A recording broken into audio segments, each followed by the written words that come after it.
In a quiet Sacramento suburb, the holiday season brought more than festive cheer. It unveiled an unimaginable horror. A father, gripped by unrelenting darkness, committed an act so gruesome it defied comprehension.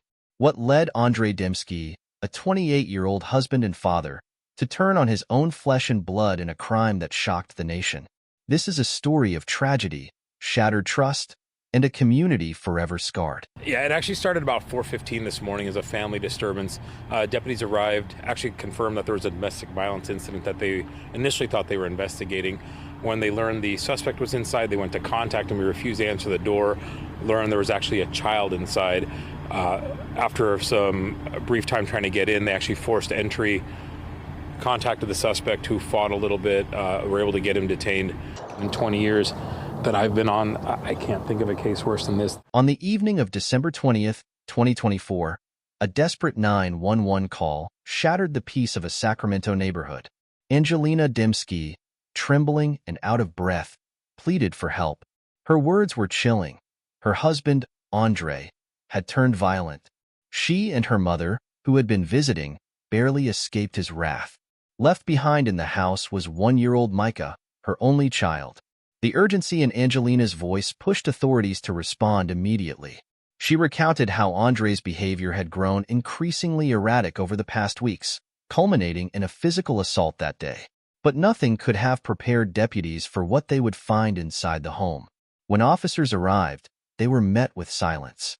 The home, dimly lit and eerily still, betrayed no signs of the chaos that had unfolded moments earlier. Despite their commands for Andrey to surrender, the father refused to come to the door. Fearing for Micah's safety, deputies forced their way inside. In a back bedroom, the scene was beyond anything they could have imagined. And in 20 years, we don't say this very often, probably one of the most horrific things I've ever heard. There's no rationale. There's nothing I can say. I have 3 kids. I know the deputies here are all parents themselves. It's evil. Please subscribe to our channel and make comments about what you think of our videos. Micah's lifeless body lay on the bed, brutally decapitated. The room, filled with children's toys and decorations, became a stark juxtaposition to the horror. Officers subdued Andrey, who offered no resistance and displayed an unnerving calmness. As investigators pieced together the events leading up to the tragedy, a troubling portrait of Andrey emerged. Once a seemingly devoted husband and father, his demeanor had begun to change in recent months.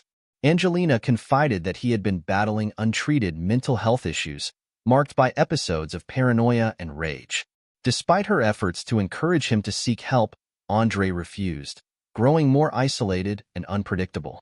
Family friends described Andrey as quiet but increasingly reclusive.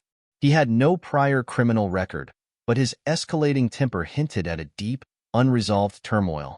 Angelina revealed that the holidays had been a particularly tense time, with arguments flaring over seemingly minor issues. On December 20th, the tension reached a boiling point.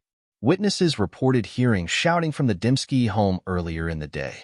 Angelina later recounted how a seemingly routine disagreement spiraled into violence. Andrey turned his fury on both her and her visiting mother, attacking them with such force that they barely managed to escape. Angelina's maternal instincts drove her to call for help, but she never imagined the horrors unfolding behind the closed doors she left behind. From there, deputies obviously were worried about that child's welfare, forced entry inside, located him, and during that time, there was a physical fight that ensued between Andrey and the deputies. They were able to get him into custody, but they made a very gruesome discovery. Please subscribe to our channel and make comments about what you think of our videos. The news of Micah's murder sent shockwaves through Sacramento and beyond. A lot of people across California, across the United States, even in Ukraine and Russia, heard about this case and thinking what really happened. In a neighborhood known for its family-friendly atmosphere, the crime was incomprehensible.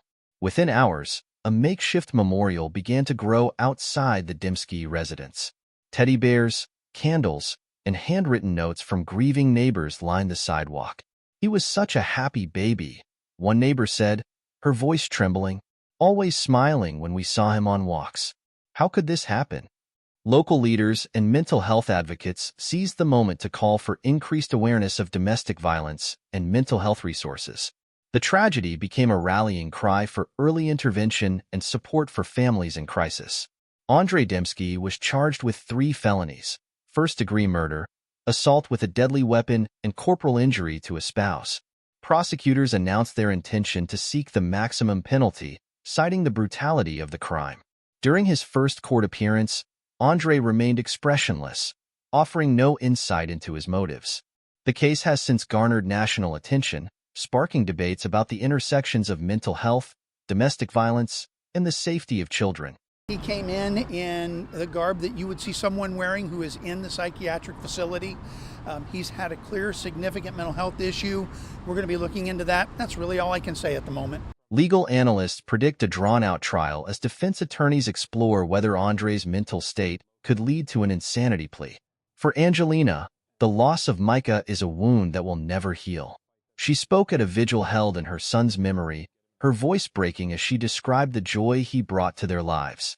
"Micah was my heart, my everything," she said. "I can't understand how this happened, but I will fight to make sure his memory is honored." In the wake of the tragedy, Angelina has received an outpouring of support. A GoFundMe campaign launched by friends has raised over $57,000 to help cover funeral expenses and provide Angelina with the resources to rebuild her life. As the Sacramento community grapples with the aftermath, questions linger. Could this tragedy have been prevented? Were there warning signs missed, or interventions that could have stopped Andrey's descent into darkness? Mental health professionals emphasize the importance of recognizing and addressing early signs of crisis, while lawmakers consider proposals to strengthen protections for families at risk. Please subscribe to our channel and make comments about what you think of our videos.